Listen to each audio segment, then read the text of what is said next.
here's how to make your first eToro stock trade. Sign in to the eToro trading platform if you have not done so already. Click on watch list on the left side of the platform and scroll down to the stock you are looking for. If the stock you want to trade is not in the list, go to the top of the screen and use the box titled Markets/People Search. For this example, I'll select Apple.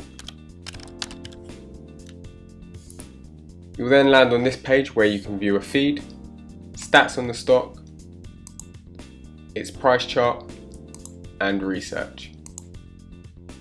Click the blue trade button in the top right corner.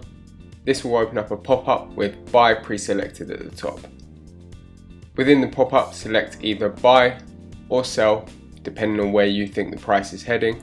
If you think the price will drop, select sell, and if you think the price will increase, select buy.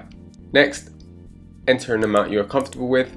Be careful, as the bigger the amount, the bigger the risk and of course the potential reward.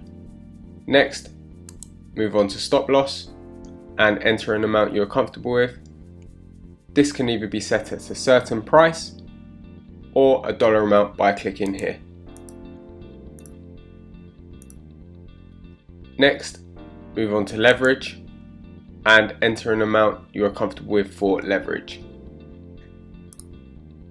Leverage allows you to trade amounts larger than the money you yourself put in by borrowing the extra money needed from your broker.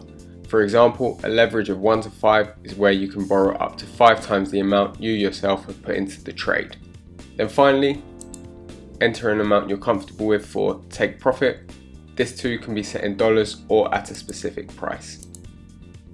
And the last thing to do is hit the blue open trade button at the bottom. And that's it, you've made your first trade. To view your trade and its details, for example the profit and loss, you can click the portfolio tab below the watch list on the left side of the screen.